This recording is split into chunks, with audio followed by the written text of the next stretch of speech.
우리가 어떤 일에 대해서 피해를 당하면 일단 형사소송을 통해서 명예를 회복하게 됩니다. 그리고 난 다음에 그것으로 끝나지 않고 민사소송을 통해서 정신적인 피해를 보상받게 되고 또 물질적인 피해를 보상받게 되는 것입니다. 그런데 성경을 보면 바로 하나님에게 바로 그 내용이 적용되는 걸 봅니다. 이런 세상의 법들이 단순히 그냥 어느 날 갑자기 나타난 게 아니고 실제로는 성경에서부터 출발한 것입니다. 하나님에게서부터 출발한 것입니다. 구약 성경을 보면 그런 피해 보상들이 정확하게 기록되어 있습니다. 얼마나 보상되어야 되는지, 어떻게 보상되어야 되는지, 그리고 그에 대한 형사처벌은 어떤 것인지 명확하게 다 기록되어 있는 걸 보게 됩니다.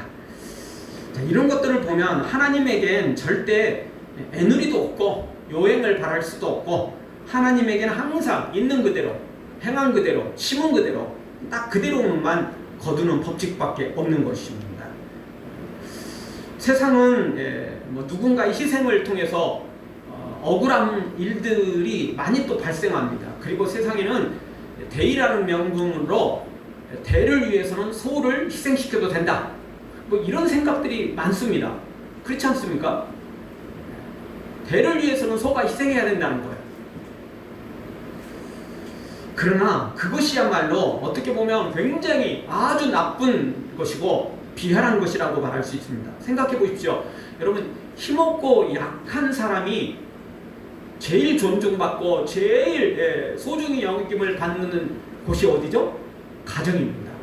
여러분, 가정에서는요, 제일 힘없는 어린아이가, 제일 힘없는 병든 사람이 제일 귀히 여김을 받습니다. 그런데 세상은 어떻죠? 적자생존입니다. 적자생존입니다. 자연도태죠. 비열하고 냉정한 사회라고밖에 말할 수 없는 것입니다. 그게 절대 정상적인 것이 아닙니다. 여러분, 하나님에게는 뭐 대의 명분, 그래서 대를 위해서 소를 희생해야 된다. 뭐 너는 작으니까 뭐 어쩔 수 없다. 하나님에게는 그런 건 적용되지 않습니다. 아니, 하나님에게는 도리어 약한 자가 더 존중임을 받고 더 하나님의 긍휼히 여김을 받게 되는 것입니다. 사랑하는 성도 여러분, 하나님은 완벽하게 완전하게 계산하시고 그리고 그거 공의와 정의로 반드시 심판할 건 심판하시고 복 주실 것은 복 주실 것을 굳게 믿고 우리 하나님만 의지하고 하나님께 모든 걸 다 맡기고 믿음으로 달려가 승리하기를 주의 이름으로 축원합니다. 자, 오늘 말씀 통해서 우리가 몇 가지 생각해 보는데 첫 번째 생각할 수 있는 말씀은 하나님 앞에서는 헛수고란 없다는 것입니다. 하나님 앞에서는 절대 헛고생이라는 건 있을 수 없습니다. 누누이 말씀드리지만 하나님에게 심은 대로 행한 대로입니다. 절대 수고했는데 고생했는데 야 헛고생했다, 헛수고했다, 야 다 날아가 버렸다. 하나님에겐 그런 건 적용되지 않습니다. 하나님에겐 불로소득도 없지만 절대 헛고생도 없는 것입니다. 하나님 안에서 수고한 것들은 무엇이든지 열매 맺게 돼 있습니다. 심지어 마지막 열매를 따지 못했다 할지라도 그 과정에서 수고한 것이 있다면 합당한 상을 받게 되는 것입니다. 예를 들어서 우리가 누군가에게 복음을 전할 때 그럼 전도하기가 쉽습니까? 한 사람이 전도되려면요, 수십 명도 아니고 수백 명 그 이상이 달려들어서 전도를 해야만 가능하대요. 평균적으로 그게 예전에 조사된 게 있는데 한 사람이 전도되기 위해서 그 사람에게 야 교회 가야 된다, 예수님 믿어야 된다, 기도하면 응답받는다, 이런 말뿐만 아니라 사랑을 실천하고 돕고 베풀고 이런 수많은 일들이 있어서 나중에 열매 맺었다는 것입니다. 세상은 복불복이라 마지막 그 열매 딴 사람이 다 가는 거죠. 근데 여러분, 하나님에게 그게 적용되지 않습니다. 마지막 전도한 사람이 그 사람이 전도한 건 맞긴 맞지만 그러면 그 앞에 수없이 전도한 사람은 꽝이나요? 하나님에겐 그렇지 않습니다. 그러니까 우리가 전도한 사람들 중에 내가 그 사람이 교회를 나왔는지 안 했는지 잘 모르는 상황이어도 우리가 천국에 가서는 그 전도의 열매 상을 내가 받을 수 있어요. 알고 봤더니 그 사람이 또 누군가를 통해서 마지막 열매를 맺은 거야. 그러면 그동안 수없이 전도에 같이 동참했던 사람들 꽝이 아니고 헛수고가 아니고 하나님은 그 사람들에게도 야 너도 이 전도에 한몫했어. 너도 여기에 한몫했어. 그래서 그 상급을 받는다는 겁니다. 하나님에겐 절대 헛수고란 없는 것이에요. 헛고생이라는 건 있을 수 없어요. 열매를 마지막 열매 따지 않았어도 그 과정 중에서 그게 충분한 열매가 되는 것입니다. 그래서 디모데후서 4장 2절에서는 우리에게 이렇게 말씀하죠. 너는 말씀을 전파하라. 때를 얻든지 못 얻든지 항상 힘쓰라. 범사에 오래 참음과 가르침으로 경책하며 경계하며 권하라. 때를 얻든지 못 얻든지 복음을 전하라는 거예요. 그거 다 열매니까요. 다 상급이니까요. 그래서 항상 힘쓰라. 우리에게 이렇게 말씀하죠. 사람들은 열매 있는 일은 좋아하지만 열매가 별로 안 맺혀지면 쉽게 포기해버리죠. 열매 없다고 하지 말라는 거예요. 헛수고 없다니까요. 헛고생 없다니까요. 열매 내 눈앞에 안 보여도 하나님은 다 그거 열매로 상급으로 우리에게 다 주신다는 것입니다. 고린도전서 15장 58절에서는 분명히 못을 박습니다. 그러므로 내 사랑하는 형제들아 경고하며 흔들리지 말며 항상 주에 더욱 힘쓰는 자들이 되라. 이는 이유가 뭡니까? 너희 수고가 주 안에서 헛되지 않은 줄을 알미니라. 우리 수고한 것들이 주 안에서 절대 헛되지 않는다는 거예요. 그러니까 반드시 열매 맺으니까 항상 힘쓰래요. 항상 수고하래요. 항상 헌신하래요. 열매 맺으니까 말입니다. 세상에서는 당하는 놈만 억울하다는 말이 있습니다. 진짜 당하는 사람만 억울하죠. 억울하게 당해놓고도 보상은커녕 도리어 2차, 3차 피해를 당하는 세상이니 뭐 할 말이 없는 거죠. 박원순에게 피해를 당한 여성도 2차, 3차 피해를 당했잖아요. 내부 고발자들 그 부조리, 불법을 신고했지만 도리어 배신자라는 낙인 찍혀서 퇴사를 한 경우도 많잖아요. 나쁜 놈들은 멀쩡하게 잘 다니고 있는데 정작 그 불의를 참지 못해서 신고한 사람은 내부 고발자라는 배신자라는 낙인 찍혀가지고 힘들게 되는 사람. 이런 게 세상인 것입니다. 그러나 세상은 그럴지 모르지만 하나님에겐 절대 그런 걸 통하지 않습니다. 하나님에겐 딱 있는 그대로 하나님에겐 딱 행한 대로만 심은 대로만 반드시 거두게 돼 있는 것입니다.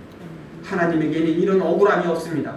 하나님에게는 이런 헛고생이나 부당한 대우를 절대 받을 일이 없습니다. 하나님만큼 공의롭고 정의로운 분은 없기 때문에 그렇습니다. 근데 우리가 아무리 정의롭고 공의로워도 모르면 속잖아요. 모르면 그걸 제대로 판결할 수 없잖아요. 아무리 공의로운 판사라 할지라도 그게 범죄의 모든 그 과정을 알 수는 없거든요. 그러니까 잘못된 판결을 내릴 수 있다니까요. 판사는 드러난 사실만 가지고 판결을 합니다. 그런데 우리 하나님은 우리의 마음의 생각까지라도 다 알고 계시니까 절대 오류가 없어요. 틀릴 일이 없다는 겁니다. 실수가 없다는 겁니다. 하나님 앞에 요행을 바라는 그것은 있을 수 없는 일인 것입니다. 사랑하는 성도 여러분, 하나님 안에서는 헛수고라는 없음을 기억하고 항상 주 안에서 힘을 다해 힘써서 수고하고 애씀으로 반드시 큰 상을 받아들이는 보상을 받아들이는 우리 모두가 되어지기를 주의 이름으로 축원합니다. 따라서 한번 하겠습니다. 하나님 안에서 수고하는 것은 헛수고가 없습니다. 헛고생이 없습니다. 반드시 상 받습니다. 내가 잊어버린 것마저까지도 다 받는다니까요. 걱정할 거 하나도 없습니다.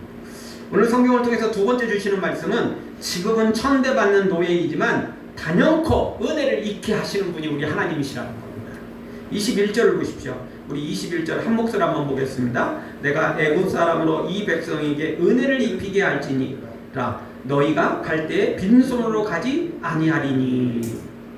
지금 이스라엘 백성들이 애굽 사람들한테 어떤 취급받죠? 노예 취급받는 게 아니고 실제로는 짐승보다 못한 취급을 받았어요.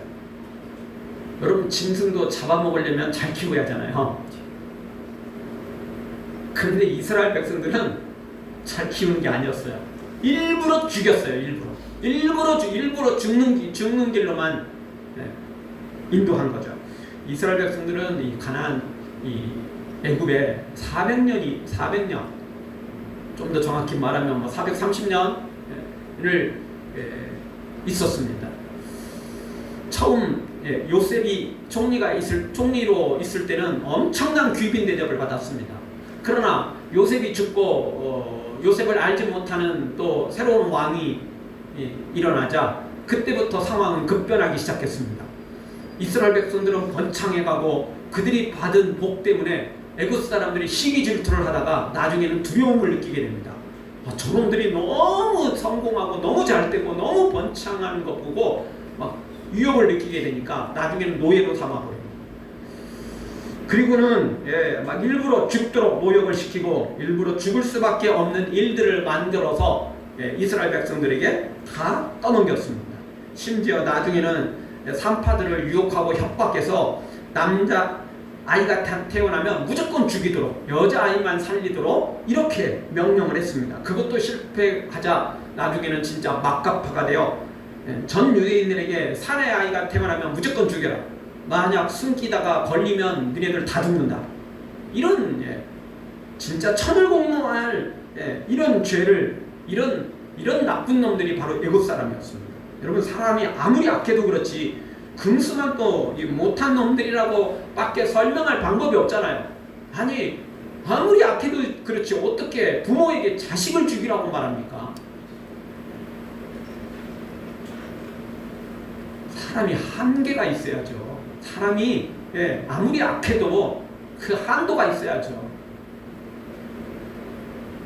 정말 이스라엘 백성들은 하루하루 생지옥을 살고 있었습니다. 살고 싶어서 사는 게 아니라 살 수밖에 없는, 목숨이 붙어 있으니까 살아가는 그런 상황이었습니다. 그러면서도 이스라엘 백성들이 한 가지 소망을 가지고 있었습니다. 그것은 하나님께서 자신들을 이곳에서 탈출시켜 약속의 땅 가나안으로 이끌어 가실 거라는 그 소망 하나, 그것 때문에 살아가고 있는 거예요. 만약 그것마저도 없었더라면 이스라엘 백성들은 전부 다 시름시름 앓다가 죽었을 겁니다. 사람이 소망이 없으면요, 살아갈 이유, 소망이 없으면요, 먹을 걸 어느 정도 주어도 제대로 살기가 어렵습니다. 뭐 주보클럽에도 나왔지만 낙천적인 사람은요, 비관적인 사람보다 훨씬 더 장수하고 훨씬 더 건강하게 산대요. 왜냐하면 비관적인 사람들은 스트레스를 많이 받고 그리고 그 스트레스를 또 이기는 힘도 없대요. 그런데 낙관적인 사람들은 스트레스도 훨씬 적게 받고 스트레스를 받아도 거기서 빨리 빠져나올 수가 있대요. 아니, 이렇게 어려운 짐승만도 못하는 삶에서 소망이 없다면 어떻게 살아가겠어요? 아무리 낙관적인 사람도 이런 상황이 되면 살 수가 없는 거죠.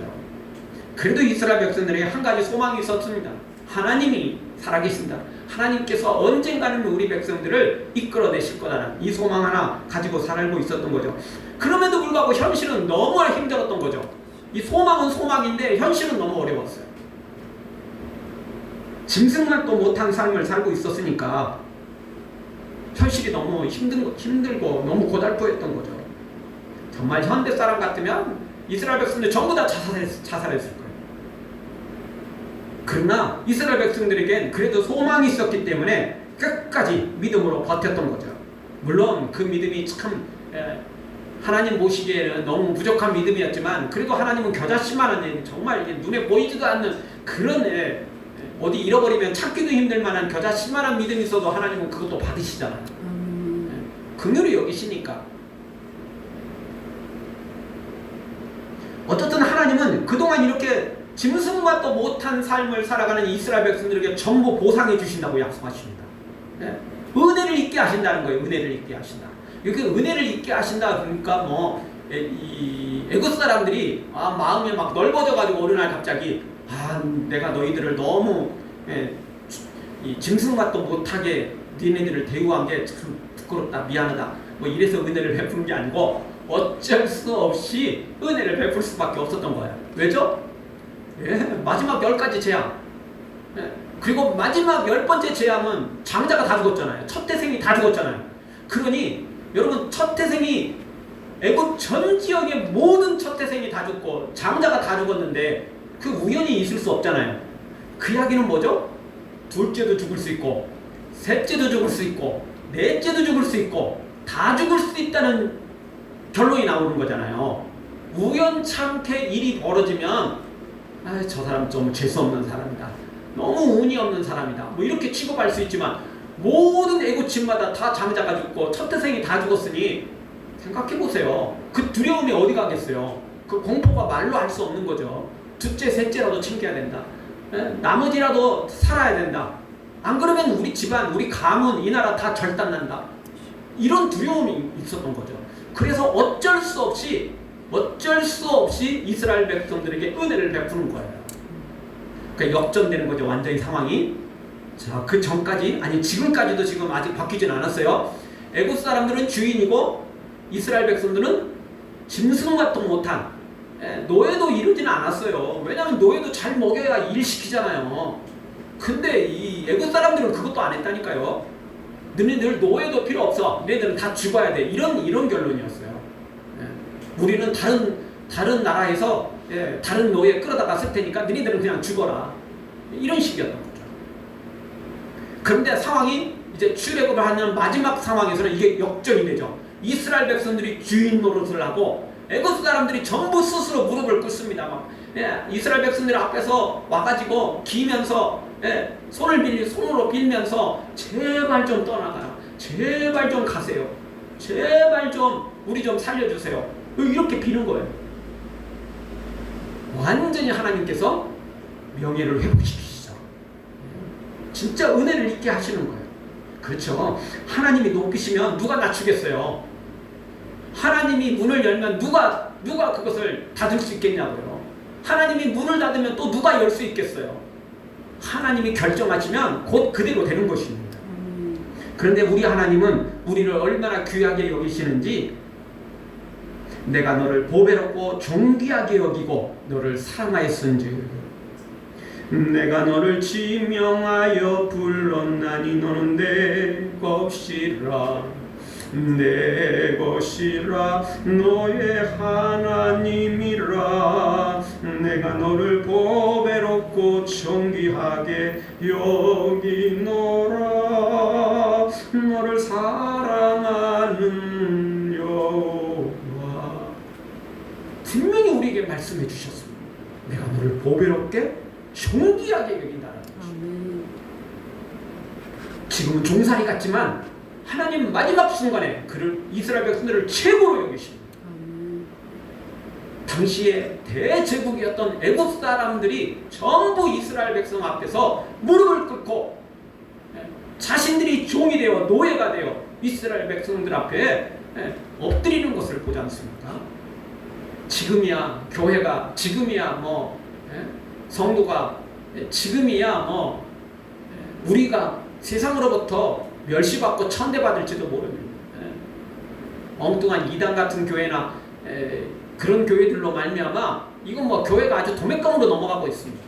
그래서 오늘 수도권 지역은 제대로 지금 예배하기가 어려울 만큼, 그래서 다 영상 예배로 강제로 돌릴 수밖에 없는 이런 상황이 되어버렸습니다.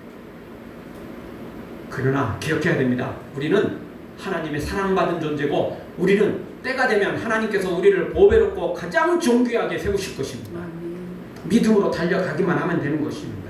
사랑하는 성도 여러분, 지금 천대받고 멸시받아도 우리는 하나님께서 우리를 가장 보배롭고 존귀 있게 세우실 것을 굳게 믿고 끝까지 믿음으로, 이스라엘 백성들 짐승맛도 못한 삶 속에서도 인생을 포기하지 않고 믿음으로 달려갔던 것처럼, 그 믿음도 정말 개떡같은 믿음 같지만 그래도 그 믿음으로도 하나님의 기적이, 역사가 일어났던 것처럼 우리는 기왕이면 개떡같은 믿음 뛰어넘어서 정말 알짜 믿음으로 세워져서 정말 시험찮은 이스라엘 백성들보다는 정말 모세처럼 또는 여호수아처럼 이렇게 믿음 있는 사람이 되어서 하나님의 큰 일을 이루는 하나님의 성도들, 하나님의 백성들 되어지길 주의 이름으로 축원합니다. 다시 한번 따라서 하겠습니다. 하나님께서 우리를 반드시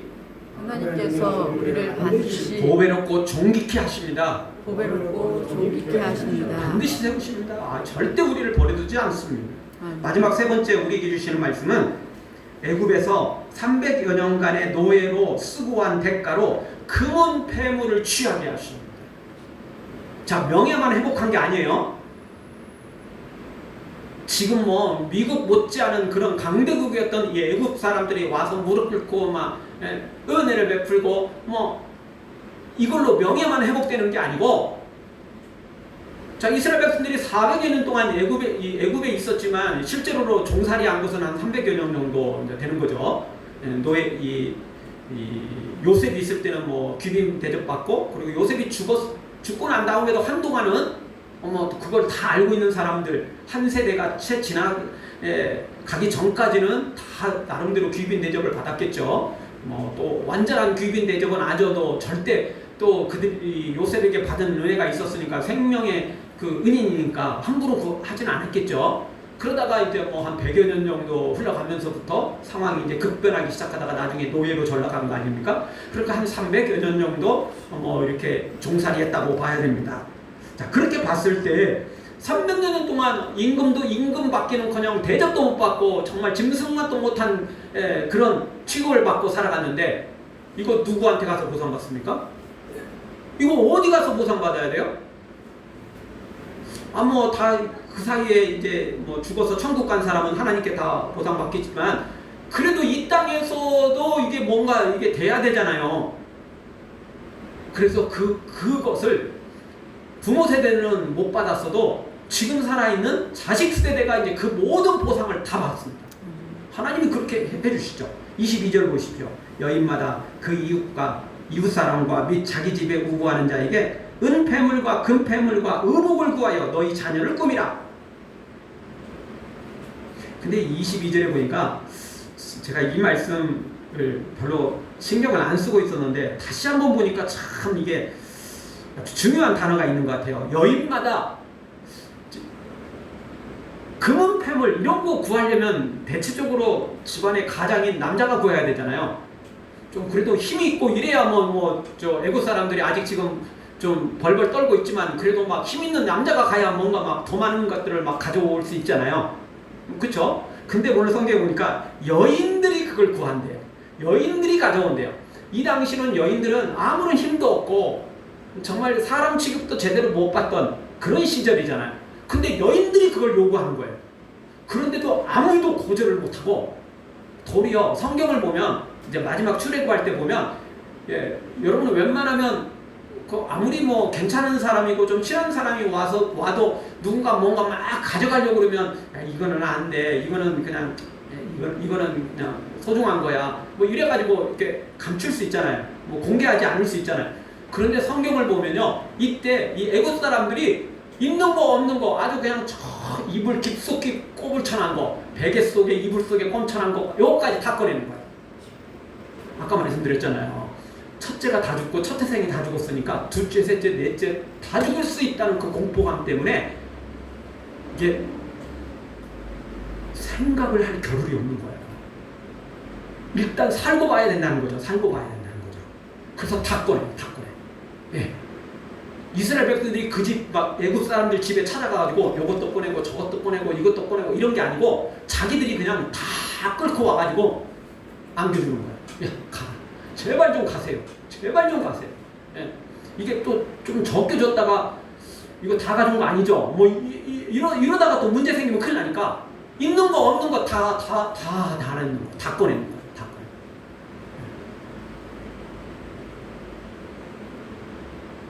하나님께서 명예만 회복시킨 게 아니고 물질로도 다 보상을 해주신 거예요.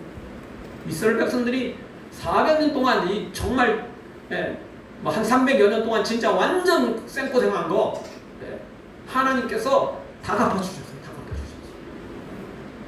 이자까지 붙여가지고 정말 엄청난 폐물을 취해서 탈출을 하게 된 거죠. 또 의복까지. 이 당시 이 옷은 요즘에야 뭐 옷이 뭐 넘쳐나지만 이 당시의 옷은 그렇게 쉬운 것이 아니었습니다. 그래서 의복을 여기 취하죠. 이 당시의 옷은 굉장히 고급이었고 비싼 옷이었고 보통 사람들은 이 옷을 그렇게 취하기가 쉽지 않았습니다. 그래서 이 의복까지 여기 같이 등장하고 있죠. 하나님께서 이렇게 명예도 회복시킬 뿐만 아니라 물질로도 전부 다 보상해 주시는 거예요. 여러분, 우리가 하나님 앞에 수고한 것들 하나도 없어지지 않습니다. 하나도 없어지지 않습니다. 천국에 들어가는 자체가 명예고 천국의 생명책에 이름이 올라간 것 자체가 우리로 뭐 최고의 영광이기도 하지만 천국에 가서 말로 할 수 없는 상급까지 받습니다. 그리고 천국만으로 끝나는 게 아니고 하나님이 필요하시면 이 땅에서도 실제 이스라엘 백성들 여기서 이 보상을 받잖아요. 여기서 명예가 회복되고 이미 뭐 죽어서 천국 간 이 부모 세대들, 선조 세대들은 뭐 하나님께 또 나름 상급을 받겠지만 지금 여기서 살아있는 지금 현재 이스라엘 백성들은 실제로 육적으로도 이걸 명예가 회복되고 물질의 복을 누리거든요. 하나님 때가 되면 반드시 복을 주십니다. 내가 못 받으면 내 자식이라도 복 받는다니까요. 반드시 복 받게 돼 있습니다. 하나님 절대 애누리 없습니다. 하나님 절대 공짜가 없습니다. 하나님 절대 입 닫지 않습니다.